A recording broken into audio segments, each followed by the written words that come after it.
Benvenuti al 34esimo incontro con la storia d'Italia, in argomento il Museo Storico dei Bersaglieri a Portapia. Il bersagliere, fuso nel bronzo che nel piazzale di Portapia sembra volersi staccare dall'alto del suo piedistallo per varcare ancora di corsa le mura della città eterna, sembra voler anche indicare il luogo consacrato alle glorie del suo corpo piumato. Quel luogo è Portapia, quel luogo è oggi il Museo Storico del Corpo dei Bersaglieri. 182 anni sono passati da quando il re Carlo Alberto istituì il Corpo dei Bersaglieri, accogliendo una specifica proposizione di Alessandro la Marmora. Un lungo periodo che ci ha visti passare dal Risorgimento al Regno d'Italia alla Repubblica attraverso sacrifici durissimi e momenti di trascinante entusiasmo popolare che ha trovato nei fanti piumati l'espressione più genuina delle qualità essenziali del popolo italiano. 182 anni durante i quali, in pace e in guerra, con eroismo intelligente, con prorompente slancio, con spontanea dedizione al senso dello Stato, con l'orgoglio delle fiamme cremisi, i bersaglieri sono stati e sono in mezzo a noi. La loro storia, raccontata mediante fatti e non per sentito dire, è oggi racchiusa tra le mura del Museo dei Bersaglieri, non per caso a Portapia, dove campeggia il maestoso monumento dedicato al bersagliere. Il generale Edoardo Testa Fochi, ispettore dei bersaglieri, ebbe per primo l'idea nel 1887 di iniziare una raccolta di cimeli e documenti legati alle vicende del corpo. La raccolta fu poi incrementata dal generale Bruno Bruti, succeduto al Testa Fochi. Nel 1895 l'ispettorato dei bersaglieri venne soppresso e da allora il generale Bruti ottenne di permesso dal Ministero della Guerra di far custodire tutto il materiale raccolto di notevole importanza storica dal terzo reggimento bersaglieri, a quell'epoca di stanza in Roma. Il Museo Storico dei Bersaglieri ebbe così forma concreta e il 18 giugno 1904 ne venne inaugurata la sede nella caserma La Marmora di Trastevere, alla presenza del re Vittorio Emanuele III.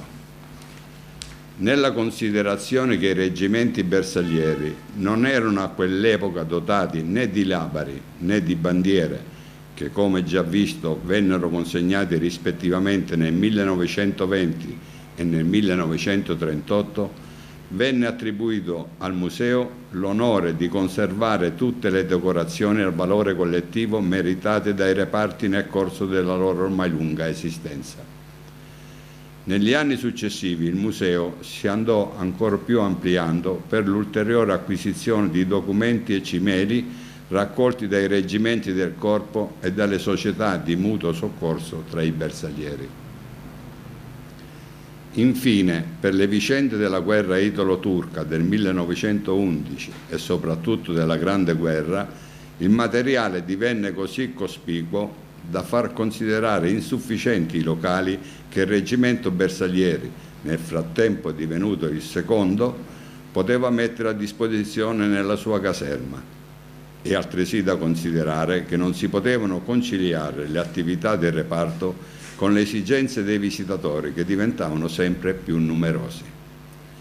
È pur vero che il Comune di Roma aveva messo a disposizione un terreno a San Francesco a Ripa, a Trastevere, per far erigere un edificio da adattare a museo, ma i fondi, 2 milioni di lire che erano stati stanziati, risultavano insufficienti alla realizzazione dell'opera. Nel 1921 il museo fu eretto a ente morale. Il generale Angelo Martinengo di Villagana, nella sua qualità di commissario straordinario, nella considerazione che la realizzazione dell'opera in programma richiedeva molto tempo, propose la sistemazione del museo nei locali già esistenti a Porta Pia. Tale sede risultava più idonea ed era legata storicamente agli eventi del 20 settembre 1870, anche perché nel piazzale antistante era allora in corso la erezione del Monumento Nazionale al Bersaglieri ad opera dello scultore Publio Morbiducci. I modelli che l'artista scelse erano due bersaglieri, Giuseppe Carota, abruzzese, che fu il modello titolare, ed il romano Ruggero Mosciatti, che spese molte ore in posa per l'artista nel turnover con il Carota. Il 18 settembre 1932, contemporaneamente alla solenne inaugurazione del monumento al Bersagliere, avvenne l'inaugurazione del museo, in quanto il Comune di Roma aveva accettato la proposta del generale Martinengo e già nel 1931 aveva messo a disposizione i locali opportunamente adeguati alle nuove esigenze. La Porta Pia, nella sua armonia strutturale, fonde tre differenti opere distanziate nel tempo. Il recinto difensivo delle mura aureliane, III secolo d.C., la porta interna michelangiolesca, che è eretta dal 1561 al 1564, costituisce l'ultimo messaggio architettonico del sommo artista prossimo alla morte. La porta esterna è eretta nel 1864 da Virginio Vespignani, l'architetto di Pio IX. Il complesso trae il nome da Pio VI, che lo volle in sostituzione dell'antica porta nomentana. Nel suo complesso Porta Pia è un'opera militare non difendibile, anche se faceva parte di un sistema difensivo. Infatti fu lì che Raffaele Cadorna indicò il punto più debole da attaccare, anche se per preservare la bellezza del monumento la famosa breccia fu aperta a breve distanza dallo stesso, fra le torri quarta e quinta del recinto aureliano. Entrando dalla porta esterna del Vespignani, il cortile è dominato dal rovescio della torre michelangiolesca, sul quale appare l'immagine della Vergine dipinta nel 1862 e sostituita nel 1936 da una copia a mosaico. Al di sotto si apre la porta michelangiolesca, dalla quale si accede alla piazza Pia, dominata a sua volta dal monumento del Bersagliere. Nel cortile, che è l'austero vestibolo del museo, ai segni della religiosità si uniscono quelle della virtù patriottica e civile.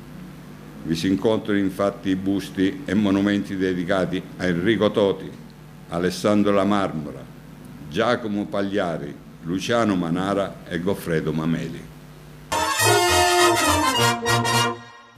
La saletta La Marmora è chiaramente dedicata al fondatore, raffigurato da un quadro sotto il quale è esposta la carabina da lui ideata per armare le prime compagnie bersaglieri.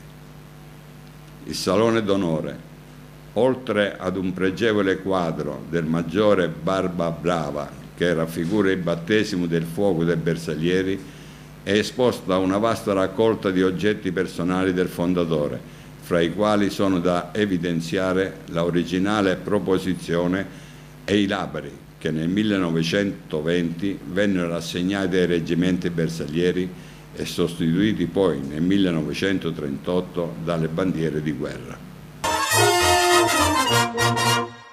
Dedicato agli oltre 100.000 bersaglieri caduti per la patria, è illuminato da due vetrate abbellite dal Morbiducci, lo stesso del monumento della piazza, che rappresentano un bersagliere e un granatiere in uniforme storica. Al centro è esposta la sciabola che la Marmora impugnò a Goito.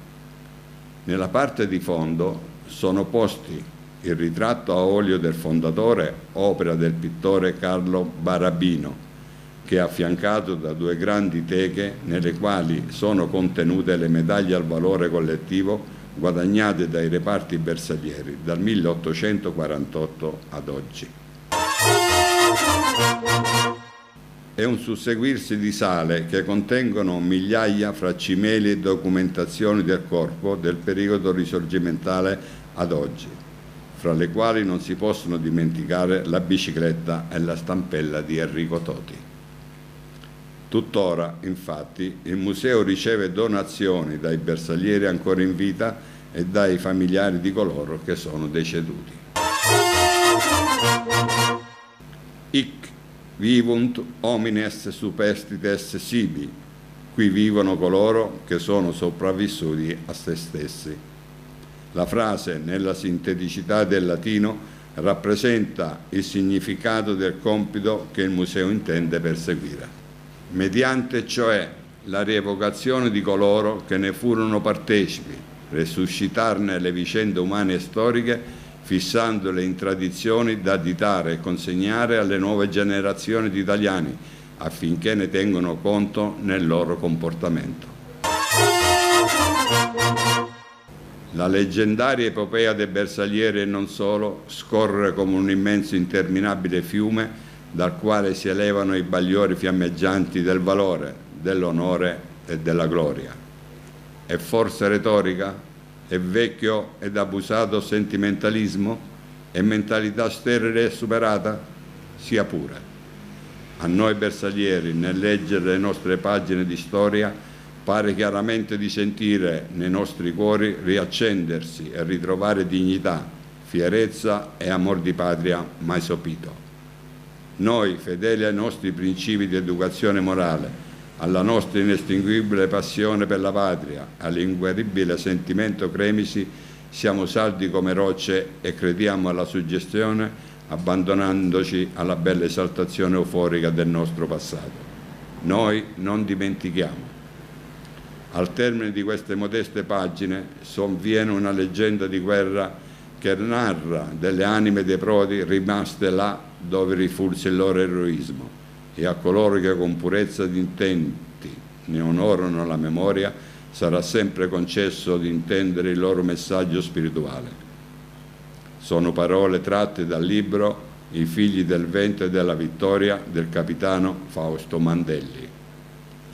Sono le anime dei nostri eroi caduti ed abbandonati nell'oblio del travaglio quotidiano da noi fratelli di oggi, ma a ricordarle ci saranno sempre le fanfare dei nostri reggimenti e quelli in congedo, che suonano per loro le canzoni della patria, le canzoni della casa lontana non più rivista e le dolci melodie che li aiuteranno a dormire per sempre nei loro cimiteri. Ecco dunque una riflessione pensata ad alta voce e senza fare del moralismo. Oggi a noi non viene chiesto di emulare il sacrificio di questi eroi, per nostra fortuna, ma soprattutto grazie a loro. A noi viene chiesto solo di essere cittadini attenti, laboriosi ed onesti e di educare i nostri figli affinché crescano con sentimenti puri nel rispetto della reciproca convivenza. Ma noi siamo distratti da tanti problemi che attanagliano la nostra esistenza. Quello che è accaduto è storia, ciò è passato lontano, che poco ci riguarda, nemmeno un piccolo pensiero alle loro giovani vite stroncate da un triste destino ci sfiora e le nuove generazioni non sanno di cosa si stia parlando, anche per colpa nostra più datati negli anni. Un popolo che non onora i propri eroi e non sa ricordare la propria storia non è un popolo ed è destinato prima o poi a ripetere quella storia o a soccombere. La memoria è anche un debito che ognuno di noi ha contratto con quella schiera di uomini, perciò dobbiamo combattere la legge universale dell'oblio per non cadere nell'atroce destino del nulla. Questa schiera immensa di eroi è passata in un attimo davanti a noi e ci ha mandato un messaggio di speranza e ci ha ammonito: non dimenticatevi di noi. Sarebbe bello sentire all'unisono: noi non dimentichiamo. Perché ricordiamocelo, se l'avvenire dei morti sta nel ricordo dei vivi, il destino dei vivi è nel ricordo dei morti. Per dare corpo a tali parole e proponimenti e per darci aiuto nel perseguirli, i bersaglieri hanno costituito l'Associazione Nazionale Bersaglieri. Con un breve filmato di Alberto Sordi a termine l'incontro numero 34. Carissimi, ci troviamo qui all'interno della ex caserma La Marmora dei Bersaglieri, del secondo Bersaglieri. Io ho avuto sempre una grande ammirazione per i bersaglieri.